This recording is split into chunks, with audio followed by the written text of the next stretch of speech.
YTN 라디오 남부기음 프로젝트 이거야 원.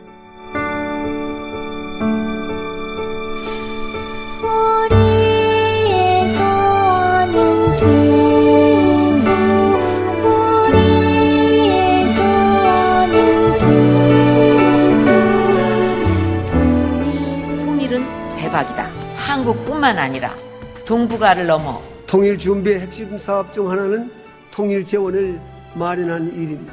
통일은 갑자기 찾아오겠죠. 근데 지금 우리 국민들이 북한에 대해서 잘 모릅니다. 그래 어떻게 통일을 하겠습니까? 입으로만 통일하는 게 아니고.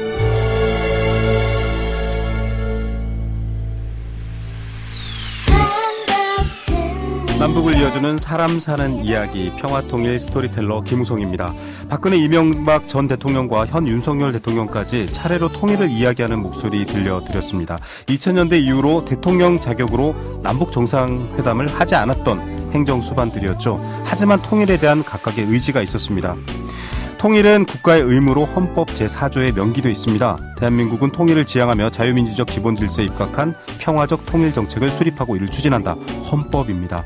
헌법을 지켜야 되는 대통령들의 당연한 책임이기도 하겠죠. 분단과 고통의 장벽을 뛰어넘으라 말하고 있습니다. 그 장벽을 뛰어넘는 힘, 헌법이 아니라 우리의 마음과 생각에서부터 시작될 겁니다. 오늘은 남북이 함께 기억하는 독립운동가 안중근의 이야기와 북한 이주민 청소년들을 도와주는 분들을 모셔서 이야기 들어보겠습니다. 먼저 결의말 뉴스부터 만나볼까요? 이야기로 만나는 평화통일, 언젠가 남과 북이 함께 들을 라디오. 여기는 서울 FM 94.5 YTN 라디오입니다.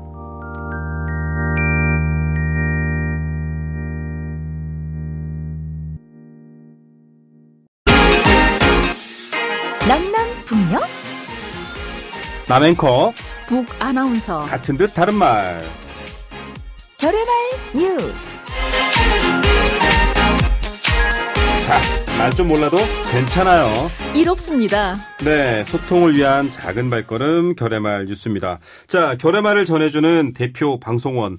이러다가 결의말 뉴스라는 방송이 하나 생길 것도 같습니다. 주영 씨 스튜디오에 나오셨습니다. 어서 오십시오. 네, 안녕하세요, 우성 씨. 네, 자, 대한민국에서는 꼭 지키지 않더라도요 인사치레로 하는 말이 있어요. 그래서 이런 말 싫어하시는 분들 계세요.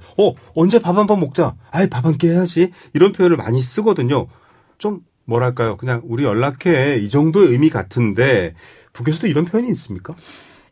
우리 민족의 인사말이 원래 밥 먹었니? 맞아요. 진지 잡수셨습니까? 아침에 였잖아요. 또 그런 인사를 하잖아요. 그죠? 네. 그래서 사실은 우리 민족에게 있어서는 아픈 인사말이에요. 원래 배고픈 민족이었잖아요. 맞아요. 음식이 많지 않을 때. 그렇죠. 네. 그래서 북한에서는 그것이 유지되고 있었는데 한국에 오니까 그 말이 조금 너무 가볍게 쓰이는 것 같아서. 그 느낌이 가볍다. 저는 차이네요. 그 차이를 크게 느꼈었던 것 같습니다. 예. 초대해서 한번 밥을 먹는 상황을 상상해 보겠습니다. 뭐 이런 말들이 오고 갈 때 음식 관련된 편이라든지 음식을 권하는 편이라든지 이게 자칫하면 서로 어색한 상황이 될 수도 있을 것 같아요.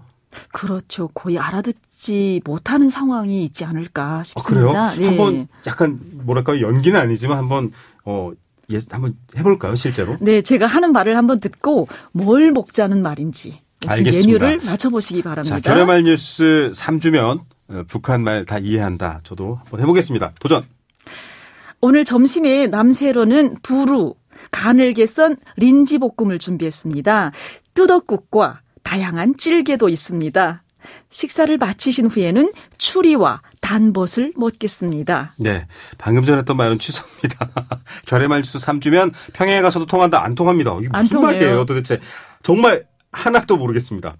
오늘 점심에 네. 야채로는 상추와 가늘게 썬 당근 볶음을 준비했고요. 인지무가 당근이에요? 네. 와. 그리고 수제비와 저는 뜨덕국이 황태 명태국인 줄 알았는데 수제비였습니다. 다양한 반찬도 마련했습니다. 완전 다르네요. 식사를 마친 후에는 자두와 체리를 먹도록 하죠. 여러분은 어떠십니까? 지금 듣고 와, 하나도 모르겠다. 똑같은 반응일 것 같습니다. 또 있습니다. 네. 간식으로는 똘뜨를 준비했습니다. 똘뜨요? 네. 이건 또 뭐예요? 케이크입니다. 케이크 똘뜨. 이건 기원이 있나요? 약간 뭐 러시아어? 러시아에서 그렇죠. 기원됐고요. 지금 생일이면 해피 버스데이를 부르면서 네. 똘뜨를 자르는 것이 북한의 예. 풍경이라고 합니다. 자, 생일 맞으신 분들 오늘 제과점 가셔서 똘뜨 하나씩 꼭 사가시기 바라겠고요. 아, 이거 좀 써먹어야겠습니다. 수제비 먹고 싶을 때 저 뜨덕국이나 먹자 이러면 뭘 뜯어 이러실 것 같은데, 예, 정말 음식 문화에서도 아직은 차이가 있습니다. 그런데 오히려 정반대로 이거 무슨 말인지 대한민국에서는 이 말, 음식말 하나도 모르겠어 이렇게 좀 본인이 좀 어색하셨던 적 있나요? 제가 좀 혼자 웃었던 말 중에 단어 네. 중에 여기 회를 숙성시켜서 먹는 숙성회도 네, 있고요. 숙성회. 왜 뭐 소고기 숙성하는 뭐 맞아요. 드라이 에이징 이런 네, 것도 있잖아요. 웨데이징, 드라이 그런데 에이징. 북한에서는 네. 어떤 아가씨가 성숙할 때, 성숙한 아가씨를 표현할 때, 그 집 쟤네 숙성했구나. 야. 큰일 날, 자칫 북에 가서, 좀 숙성된 걸 먹읍시다. 이러면 정말, 큰일 납니다. 오해받을 수 있을 것 같아요. 예. 야, 이게, 어떻게 보면 지금 이렇게 웃음이 튀어나오는 게 이만큼 서로 다르기 때문인데요. 조금씩 좁혀가다 보면 성숙과 네. 숙성 구분할 수 있습니다. 있습니다. 자, 오늘은 저는 숙성된 맛있는, 돼지고기를 먹어야겠다. 이런 생각도 드네요. 오늘 말씀 감사드립니다. 고마워요, 주영 씨. 감사합니다, 우성 씨.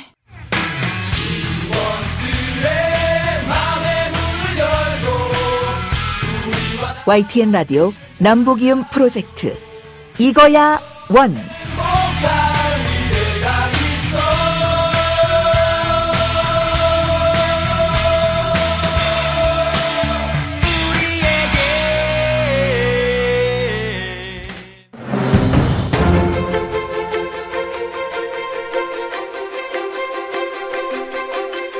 남과 북을 이어주는 열리지. 이토가 하얼빈에 온다고요? 러시아 재무장관을 만날 것 같다는데. 이토를 처단합시다. 나의 뼈를 하얼빈 공원 곁에 묻어두었다가 우리 국권이 회복되거든 고국으로 반장이다오. 우리 황해남도에는 안중근 열사가 태어난 고향인 해주시와 열사가 유년 시절과 청년 시절을 보낸 신촌군 청계동을 비롯해서 우리 조선이 독립한 다음에야 동양의 평화를 지킬 수 있고 일본도 위기를 면할 수 있다고 주장했습니다. 안중근 열사의 이러한 견해는 동양의 평화를 지키는 길은 조선이 독립되고 Korea need apologies to my grandfather for he died for whole Korea, not cut Korea. I mean, he died.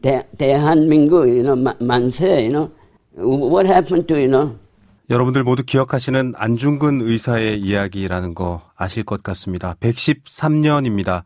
마지막 한글조차 잊고서 영어로 말한 손자의 말 가슴 아프죠. 이렇게 분단된 대한민국일 줄 안중근 의사께서 아셨을까 이런 의미였습니다. 113년 일본 제국주의의 심장을 향해 쏜 6발의 총탄, 그리고 일제의 부당한 재판과 투옥, 그리고 순국한 뒤 흐른 시간입니다. 유해를 고국으로 옮겨달라던 그의 유언은 아직까지 지켜지지 못하고 있습니다. 안중근 의사의 고향은 황해도 해주입니다. 그래서 남과 북이 함께 기리는 민족의 영웅이고요. 평화의 상징입니다. 역사를 잊은 민족에게 미래는 없습니다. 남북이 함께 사랑하고 지켜야 할 문화 키워드. 오늘 스토리의 주인공은 순국 113년이 지난 우리 모두의 독립운동가 안중근입니다. 이 시간을 함께해 주실 분입니다. 역사학자 김재원 선생님. 유명한 분이죠. 저희가 스튜디오에 모셨습니다. 선생님 어서 오십시오. 네, 안녕하십니까. 네, 많은 분들이 알고는 있지만 본인 소개 짧게 그래도 부탁드립니다. 네, 역사 공부하고 있고요. 여러 군데에서 역사 가르치고 있는 역사학자 김재원이라고 합니다. 안중근 의사 그러면 이토 히로부미를 저격한, 네. 물론 이렇게들 많은 국민이 알고 계시지만 네. 그래도 안중근 의사가 어떤 분이고 어떤 위치냐면 이런 업적 좀 말씀해 주셔야 될 것 같아요. 일단 항일 의병장이시고요. 네. 네. 정치 사상가시기도 합니다. 네. 군인이자 사상가이자 독립운동가셨던 네. 분이셨고 1909년에 이토 히로부미 초대 네. 총감이었죠. 초대 총감이었던 이토 히로부미를 이제 저격하고 얼마 안 있다가 사형을 선고받고 돌아가셨습니다. 군인으로서 대우받기를 원하셨죠. 네. 그러니까 지금 어떻게 보면 안중근 의사의 입장에서는 이 시기에는 전쟁 중인 거예요. 그렇죠. 전쟁 중이기 때문에 적군을 네. 쏜 거니까 거기에 맞게끔 대우를 해달라는 의미였던 거죠. 맞습니다. 네. 위국 헌신 군인본분 이 말 기억하실 겁니다. 사실 그 이전부터 활동했었던 의병 활동이라고 하는, 여기서 말하는 게 독립이라고 하는 게 포괄적으로 이야기하면 일제에 의한 독립만을 의미하지 않을 수도 있어요. 네, 일제로부터의 독립뿐만 아니라 네, 이 시기에 독립이라는 단어 자체가 네. 홀로 선다라는 네. 의미인 거잖아요. 정말 현대 주권 국가로서 설 수 있는가. 그렇죠. 네. 그게 네. 이제 뭐 대한제국이라고 하는 나라가 염원했었던 것이기도 네. 하고 대한제국의 국민들도 염원했었던 것이기도 하기 때문에 많은 분들이 잘 모르시는데 북한 지역에서 네. 태어나셨어요. 황해도 해주 출신이다 이렇게 알려졌네요. 네네네. 해주 분이시고요. 집안이 굉장히 부유한 그 지역의 유지셨던 거죠. 안중근 의사의 인생을 쭉 살펴보면요. 조금 특이한 게 있습니다. 다른 네. 독립운동가 분들이랑은 다르게 유연하세요. 유연하다. 그리고 네. 원래 그렇잖아요. 나이를 먹어가면서 좀 자기 고집이 고집이 이제 생기면 자기가 생각해온 바를 쉽게 꺾지 않습니다. 네. 현대 은어로는 꼰대. 꼰대. 그렇죠. 그렇죠. 네. 근데 안중근 의사는 그러지 않았어요. 네. 그 세상이 변해가는 모습들을 바라보면서, 물론 당연히 그게 사적으로 네. 변화가는 게 아니라 공적인 어떤 그런 사상 시대의 속에서. 흐름도 같이 타고 가는. 그렇죠. 그 가운데서, 어떻게 하면은 일단 기본적으로 지주시고. 네네. 기득권인데. 네. 네. 그러셨기 때문에 이제 나라를 걱정하는 게 이제 남들보다 당연히 조금 더 네. 앞서 있을 수 있었죠. 네. 사회 경제적 조건상. 네. 그 가운데서도 진짜 조선이라고 하는 나라 그리고 대한제국이라고 하는 나라가 어떻게 하면 실제 독립을 할 수 있을까. 여기서 말하는 네. 독립 아까 말하는 것처럼 홀로 설 수 있는가에 있어서 모습을 바꾸십니다. 세상이 변해감에 따라서. 지금 일본이 얘기하는 동양 평화라고 하는 건 잘못된 거다. 그래서 조선의 입장에서는 새로운 동양 평화가 필요하다라고 하면서 이제 본인 스스로 공부하고 본인 스스로 만들어낸 사상에서 동양 평화론을 다시 재해석을 하시는 거죠. 야, 지금 말씀하시는 부분까지만 들어봐도 어떤 기존의 질서에 굉장히 가까운 질서를 유지해야 하는 쪽에 가까운 배경과 성장 환경에서 자라나셨는데 그리고 또 그 당시 그런 역사적 사건들이 많았는데 끊임없이 제가 감히 상상을 해보면 끊임없이 이게 맞을까라고 되물으면서 유연하게 방향을 수정해 왔다. 그래서 안중근의 동양 평화론은 당시 여러 군데에서 주장하던 동양 평화론과 다른 일종의 확립이 됐다. 이렇게 좀 정리를 해보겠습니다. 네. 굉장히 근데 그건 하기 힘든 일이에요. 그렇죠. 아무리 세상이 빠르게 변화한다고 하더라도 자기 고집을 꺾으면서 지금까지 자기가 믿어왔었던 사상을 버리고 새로운 무엇인가를 만들어 나간다는 건 오히려 그것만큼 자기 철학이 뚜렷한 게 없는 거죠. 400년 가까이 이 성리학, 유교의 철학으로 통치되던, 이념으로 통치되던 조선 시대 후기였는데 마지막 시간이었는데 갑자기 그걸 모든 걸 바꾸고 그 변화 그리고 나중에 사실 카톨릭 세례를 또 받으시잖아요. 네네네. 자, 남과 북이 사실은 이념으로 갈라서면서 독립운동가들에 대한 재평가, 평가 역시도 조금 갈라졌습니다. 그것까지 분단되는 슬픈 상황이었는데 유일하게 안중근 의사에 대해서는 남과 북 공이 우리 민족의 영웅이라고 칭송을 합니다. 북한에서도 굉장히 뭐랄까요, 굉장히 존중받는 이를테면은 독립 열사, 투사 이렇게 칭송받고 있는 거죠. 그렇죠. 왜냐하면 이 시기 1909년에 이제 돌아가셨으니까 사실 이때까지만 하더라도 뭔가 그 독립운동가 분들 중에 뭐 또 사상적으로 경도되어 계신다거나 이념적으로 나뉜다거나 이러기 전이었기 때문에 좀 태동기였습니다. 네네. 그렇기 때문에 그런 거에서 좀 자유로우신 거죠. 그런 평가에서 되게 자유로우신 분이라 북한에서도 지금 많은 추승 작업을 하고 있는 것 같습니다. 그 뭐 우표도 만든다고 하고요. 그다음에 그 하얼빈 이거 111주년 기념일을 맞아서 특히 좀 북한에서 굉장히 주목을 많이 했었다고 하더라고요. 대외 선전 매체들이 있잖아요. 북한에서도. 거기서 굉장히 특이하게도 침략 원흉을 처단한 안중근이라고 하는 특별 기사를 쓰면서 지금까지도 존경하는 독립운동가의 하나로 북한에서도 계속적으로 기억을 하고 있는 거죠. 이게 좀 많은 국민들이 관심 있어 하는 부분입니다. 최근에도 저희가 독립운동가 분들을 많이 국내로 대한민국 공군의 호의를 받으면서 모셔왔잖아요. 안중근 의사는 언제 모셔오나 이런 분들 많으시거든요. 어떻게 돼가고 있는 거죠? 이게 아직은 뭔가 뚜렷한 성과가 아직 나왔다고 하기는 조금 힘든데 굉장히 노력은 많이 하고 있습니다. 일단 뭐 북한에서는 70년대부터 그래서 뭐 80년대에는 리순에 직접 유해 발굴단을 보내기도 했었고 중국이랑 접해 있기도 했으니까 좀 네. 뭐 8, 90년대까지만 하더라도 사실 한국보다는 네. 북한에서 유해 발굴을 하는 게 더 편했을 거예요. 중국에서 아무래도 좀 가까이 있었던 나라다 보니까. 네. 그러다가 2008년이 되면은 이제 남북이 공이 네. 같이 이제 합동으로 해서 유해 발굴을 진행을 했는데 사실 별다른 성과를 얻지는 못했습니다. 남과 북이 좀 힘을 모으면 뭔가 될 것 같은데 네. 지금 남과 북이 공이 네. 독립운동가로서 추앙하지 않습니까? 네네. 어떻게 보십니까? 유해 발굴이든 혹은 남과 북이 역사적인 측면에서 어떤 측면에서 좀 안중근 의사를 두고서 네. 얘기를 하면 마치 좀 대화의 물꼬도 될 것 같고요. 중요한 모멘텀이 될 것 같은데 어떻게 평가하십니까? 중요한 분이죠. 특히나 아까 이제 말씀드렸었던 것처럼 각자 남과 북이 각자 독립운동가들을 평가할 때 가장 핵심적으로 주장하는 건 그 네. 독립운동가들의 사상, 그렇죠. 이념과 사상이기 때문에 쉽지가 않아요. 왜냐하면 그 독립운동가들이 가졌었던 이념적 어떤 배경들 때문에 그런 거에서 자유로운 분이시거든요. 그렇죠. 그리고 식민지가 본격화되기 직전에 돌아가시기도 하셨고 그렇기 때문에 같이 기억하고 추모하고 같이 뭔가 역사적인 무엇인가를 기념하기 굉장히 좋은 선례를 남기실 수 있는 분이셔서 독립의 공통분모가 될 수 있는 분이다. 그렇죠. 이렇게 볼 수 있는 거네요. 네네. 지금 사실 김재원 선생님이 조심스럽게 말씀을 하시는데요. 그 시기 자체가 1900년대 초 자체가 독립운동을 하면서도 다양한 방법들이 도입이 됐습니다. 맞습니다. 거기에 사회주의적 방법도 있고요. 네. 또 자유민주주의 방법도 있고 여러 방법들이 있다 보니까 사후에는 이게 약간 이데올로기적인 평가에서도 민감한 부분이 있다. 이런 말씀을 하시는 네. 거고요. 독립에 투신하셨던 모든 독립운동가는 다 존경받아 마땅한 분들이죠. 네.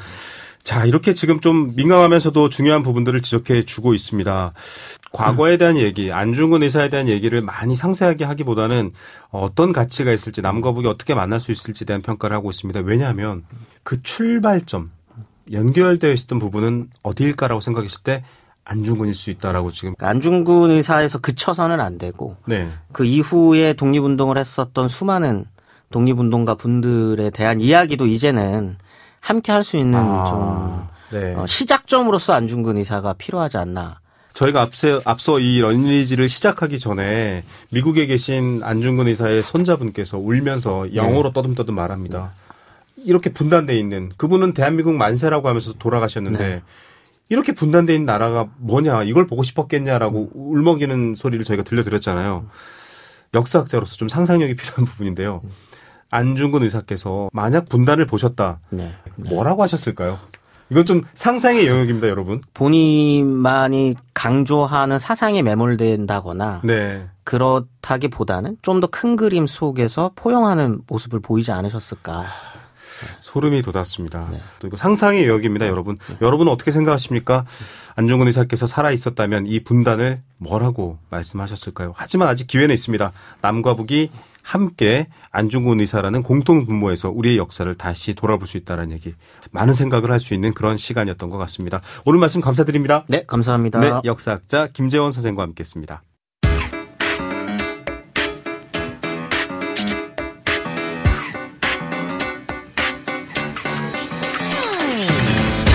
이거야 원. 우리들의 넘버 원.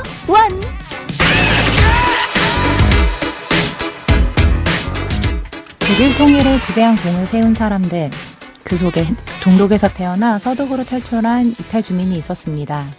북한 이탈 주민, 그 중에서도 탈북 청소년들 역시 남과 북의 평화를 잇는 연결고리로 성장할 수 있을 텐데요. 탈북 청소년들 대부분이 트라우마를 안고 살아갑니다. 아이들을 위한 심리 필요가 정말 중요한 시점입니다.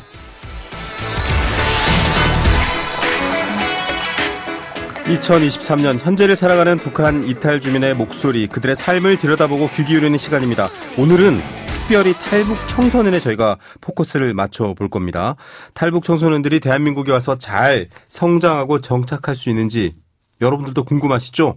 여기에 물심양면 도움을 주고 있는 단체입니다. 싱크의 이은혜 팀장님 스튜디오에 모셨습니다. 팀장님 어서 오십시오. 네, 안녕하세요. 네, 간단히 자기소개 좀 해주시죠. 네, 저는 사단법인 싱크에서 팀장을 맡고 있는 이은혜라고 하고요. 네. 네, 저희 사단법인 띵크 같은 경우엔 탈북 청소년 전문 지원 단체라고 말씀드릴 수 있겠고, 네. 저희 띵크는 저희 더 휴먼 라이츠 인 노스코리아의 줄임말로 저희가 이렇게 그렇군요. 해서. 네. 청소년이라고 포커스를 둔 게 좀 특이한 것 같습니다. 탈북 청소년 그러면 누구를 말하는 거지? 그럴 것 같은데요. 네. 일단은 탈북 청소년이라고 하면 탈북민이랑 청소년이란 말을 좀 구분해서 생각해 볼 필요가 있을 텐데요.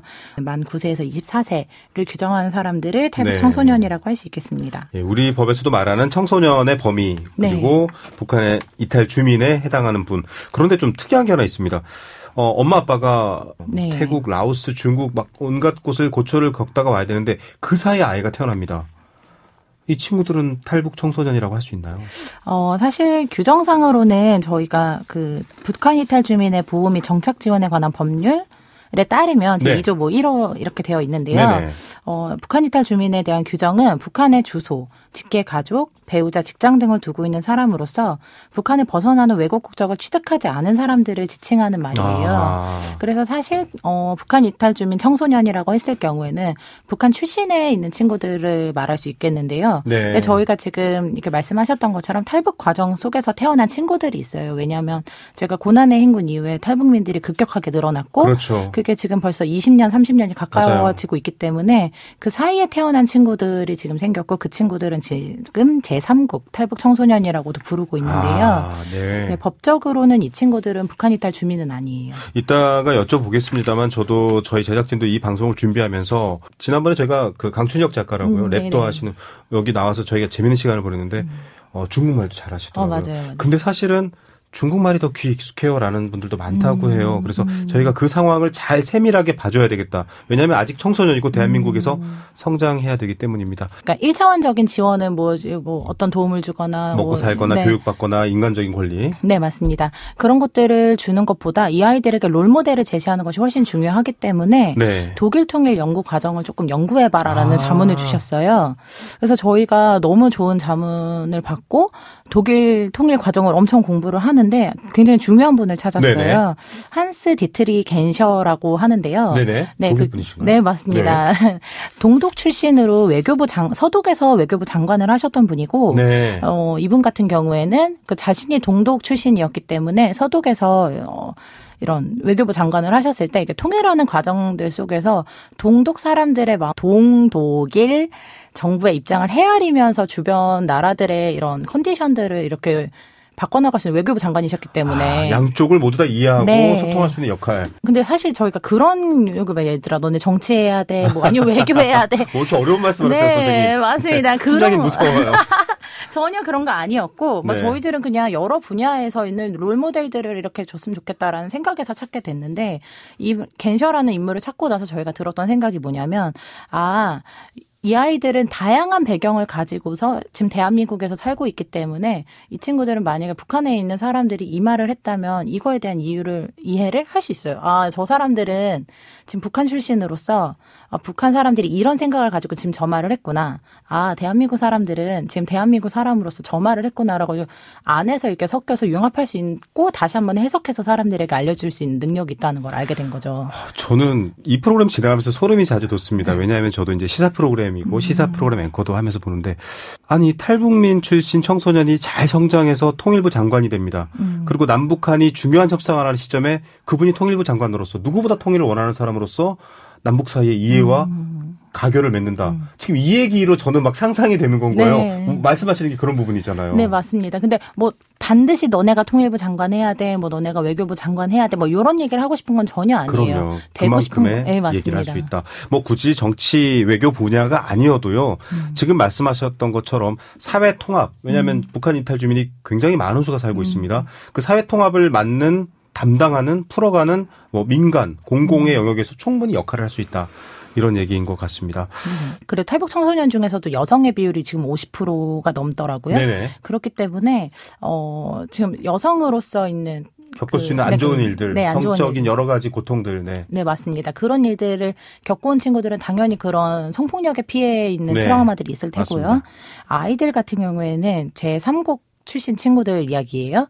그럼 탈북 트라우마를 가지고 있는 대부분은 한부모 가정인 경우들이 많고, 물론 그 제3국에 있던 아빠들을 초청해서 뭐 국제 결혼하는 경우들도 있지만 그거는 굉장히 소수에 불과하고 대부분은 다 한부모 가정으로 지내고 있단 말이에요.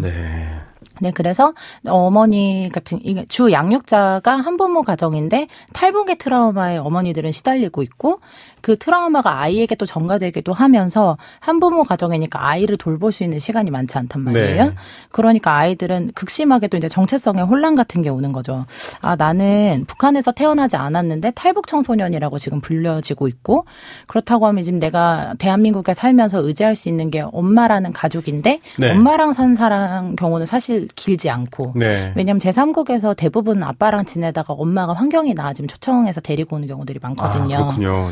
네, 그렇기 때문에 엄마랑도 일단 친하지 않는데 대한민국에 왔더니 엄마랑 있을 시간도 많지 않아. 그러니까 혼자 집에 있는 경우들이 많고, 근데 물론 2022년 실태조사에는 생각보다는 집에 부모님이 있다는 응답이 많아서 좀 놀랐어요. 저도 이번에는 바뀌었구나 조금 생각은 들었고, 그렇기 때문에 자아정체감에 좀 혼란이 있는데, 나는 누구인가? 아빠랑 엄마가, 그러니까 아이들이 바보가 아니기 때문에 알아요. 아, 엄마랑 아빠는 그런 식으로 결혼해서 내가 태어났구나. 내가 엄마의 어느 정도는 고통의 이유일 수도 있겠다라는 인지는 하고 있단 말이에요. 근데 아이들은 또 아빠와 지낸 시간이 있었다 보니까 아빠를 미워하지 않아요. 그냥 상황들을 그냥 인지하고 속에서 또 생각을 하고 있는 상황이죠.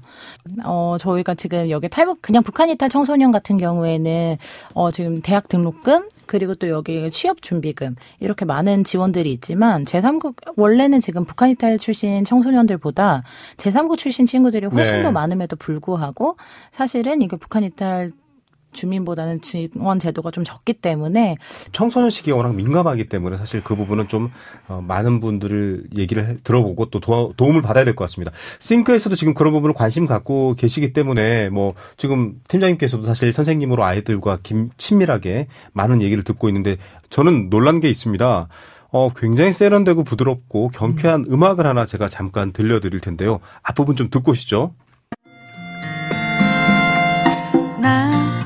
어디에 있을까? 드넓은 하늘 아래 실패한다 해도 불가능하다. 그냥 카페에서 흘러 나올 것 같은 노래입니다. 정주현의 목소리로 탈북 청소년들이 직접 자작한 음악 잘 될 거야 듣고 있는데요. 나 어디 있을까? 드넓은 하늘 아래 실패한다 해도 불가능한다 해도 나 자신을 믿어보려 해. 탈북 청소년 얘기가 아니라 지금 저에게 필요한 얘기 같습니다. 굉장히 좋은 노래인데 이런 음악들도 같이 만들었네요. 네, 맞습니다. 저희가 심리치료 받을래 이러면 애들 다 도망가요. 나 이상한 사람이에요? 이렇게 할 수 있기 때문에. 아픈데 좀 마음이 너무 우울해. 병원 가봐 이러면 병원 갈 정도는 아니고 우리도 그러잖아요. 맞아요. 그렇기 때문에 그러니까 다양한 예술치료 방법들을 저희가 찾았어요. 뭐 사진치료를 해서 자신의 마음을 표현할 수 있게끔 해본다든지, 아니면 이거 사실 음악치료는 굉장히 많은 곳에서 사용하고 있잖아요. 글을 써보면서도 자기 마음을 조금 드러내면서 이렇게 치유가 되는 경우들이 있거든요. 맞습니다. 말하고 표현하고 이런 음악 같은 매체 혹은 작품을 통해서 자기를 대변할 때 사람들은 굉장히 위로받거든요. 이것도 한번 잠깐 들어보셔야 돼요, 여러분. 내 마음을 숨기려 해도 서툴기만 해. 사는 게 다 이런 건지. 굿바이라는 곡을 살짝 여러분들도 듣고 계시죠? 깔고 있는데요. 이 랩 부분 들어보십시오. 我崇拜的不是上帝，而是自己的欲望。想着过的现在，却想不出的未来。没有打算，没有目标。앞서 얘기 들었습니다. 중국이나 라오스를 거쳐서 태어나서 오는 친구들이 있는데, 자기가 익숙했던, 물론 대한민국 청소년으로 지금 성장하고 있습니다만 그 언어로 이렇게 음악 따고 자기 표현돼요. 근데 이 중국어 가사 내용이 뭐냐면요. 내가 믿는 것은 맘속의 나야, 신이 아니라. 다시 한번 말씀드리지만 탈북 청소년이 아니라 저에게 필요한 그게 정말 지금 대한민국 청소년들한테도 정말 마음의 위로가 되는 가사예요. 이런 작업들을 하면서 아이들이 많이 뭐랄까요? 어떤 변화를 일으키고 있나요? 일단 이 굿바이 나오고 있으니까 굿바이 얘기를 해보자면 네. 이거 쓴 친구는 물론 한국말을 진짜 못하는 친구였어요. 중국어밖에 안 돼서. 그러니까 근데 이 친구는 이제 언어가 안 되니까 이제 수업에 집중도 안 하고. 그러니까 원래 네, 중국에서도 굉장히 또 이런 힙합 문화에 심취한 친구였었고 원래 심취한 친구였기 때문에 사실 번역을 했는데 너무 놀란 거예요. 멋진 가사예요. 네, 어머 얘는 그러니까 자기의 정말 삶도 얘기하고 그러고 나서 이걸 하고서 이제 이게 음악이 멋지게 나왔잖아요. 전문인들의 도움으로. 네, 그렇죠. 너무 자랑스러운 거예요, 본인이. 그래서 얘가 막 그 교장 선생님들한테 다 칭찬받고 본인이 이걸 만들었다는 자신감이 딱 생기니까 애들이 딱 체인지가 바로 되는 거예요, 이 친구가. 왜냐면 수업 집중 못 하다가 칭찬받기 시작하니까. 맞아요. 그렇게 관심의 바깥에서 관심의 벽 안으로 들어오는 과정을 너무 저는 감사한 게 탈북 청소년들은 더 절실하고 그냥 대한민국의 청소년들한테도 지금 이런 게 필요하거든요. 내 이야기, 내 마음을 보여줄 수 있는 것. 갑자기 여러 가지 생각이 겹쳐지는데 좀 감동적이었던 부분인 것 같습니다. 정말 많은 분들이 노력하고 계신데 우리 국민들이 지금 특히 탈북 청소년 중에서 아까 말씀하셨다시피 이중고를 겪고 있는 친구들도 많다고 하셨습니다. 관심을 더 많이 보여주셨는데 우리 국민들 이 문제에 대해서 어떤 생각을 하면 좋겠다. 좀 한마디 국민들께 하시죠. 이 탈북 청소년 관한 문제들은 굉장히 또 어둡게 바라보시는 분들 많으셨을 것 같아요. 그렇죠. 약간 그럴 수도 있어요. 막 어두운 문제인 거 맞아요. 아닌 거 아닌데 근데 또 아이들은 또 그런 시선에 갇혀 있는 것도 굉장히 어려워하거든요. 사실은 보면은 여기선 지금 안 들었지만 젤리는 안 들은 이유가 있는데 왜냐면 이건 사랑 얘기거든요. 이거는 정말 애들이 100% 작사를 했어요. 근데 100% 작사를 했는데 애들은 뭐 자기 북한 얘기고 이런 거 다 상관없어. 그냥 사랑이 최고예요. 그 나이 때 다 그렇지 않나요? 네, 연애가 최고예요. 나 연애할 거가 최고기 때문에 애들이 막 그 편의점에서 그 젤리를 1+1 하는 거를 젤리 사면은 좋아하는 여자에게 주겠다. 1+1으로 사서. 네, 그냥 그 정도의. 그러니까 그거는 저희 밖에 있는 작가도 마찬가지인데. 사랑이 더 중요하지 않을까요? 맞아요. 연애. 애들은 막 물론 이런 내용들 그게 정상적이고 맞아요. 보편적인 거죠. 맞아요. 그렇기 때문에 너무 어둡게만 바라보지 않으셨으면 좋겠고 또 하나는 이 친구들이 다양한 배경을 그러니까 어둡고 불쌍하고 도와줘야 되는 친구들이 아니라 다양한 배경을 가졌기 때문에 만약에 어떠한 가능성을 두고 이야기한다면 이런 다양한 배경들이 활용될 수 있는 친구들이다. 그렇다고 해서 뭐 너네는 통일 분야에서만 일해야 돼, 뭐 이런 거에서만 일해야 돼 이런 거 전혀 아니고, 전혀 아니고 그냥 이런 다양한 배경들 속에서 조금 더 융합할 수 있는 인재로 자라날 수 있지 않을까라는 그냥 기대감 정도만 가지고서 아이들을 대해줬으면 좋겠어요. 맞습니다. 이 자리에서 한두 번 소개를 했었는데요. 다름이 배가 된다라는 말 이제는 보편적인 말이잖아요. 과거 일본에서도 혼혈인 친구들을 뭐 하프, 그러니까 절반 일본인으로 불렀다가 언제부턴가는 더블 2배의 장점을 가진 일본 이렇게 부르기 시작했고 우리 사회도 많이 변하고 있습니다.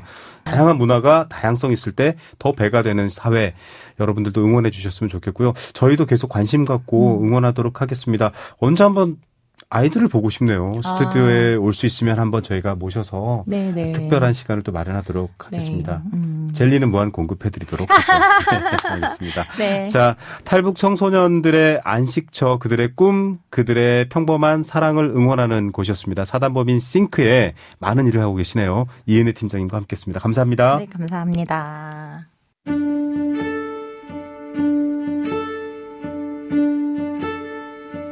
28 간첩 및 국가보안법 위반. 간첩으로 됐더라고요. 27년 있었어요. 29년 반 살았습니다. 37년간 살았습니다. 인생의 황금 시대를 전부 다 참 무섭죠. 간첩이란 말에서 가슴이 덜컥 내려앉습니다. 지금 듣고 있는 목소리 이른바 비전향 장기수들인데요. BBC의 인터뷰 일부입니다.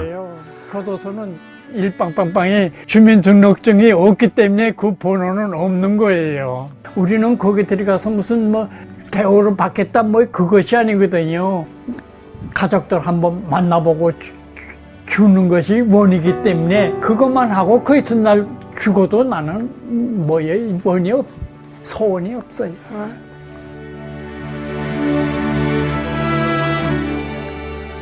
이 목소리의 주인공들, 대한민국을 적대했던 간첩이었고 법을 위반해 수십 년 교도소에 갇혀 처벌을 받은 분들입니다.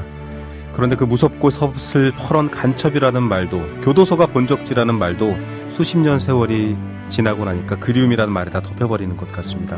어쩌면 북에서도 우리 국민이 같은 고통을 겪었을지 모르는데요. 분단의 시대가 그려낸 슬픈 장면이죠. 이념도 법과 제도와 권력도 근본적인 인간다움에서 출발하는 것 아닐까요? 다시 한번 휴머니즘도 생각하게 됩니다.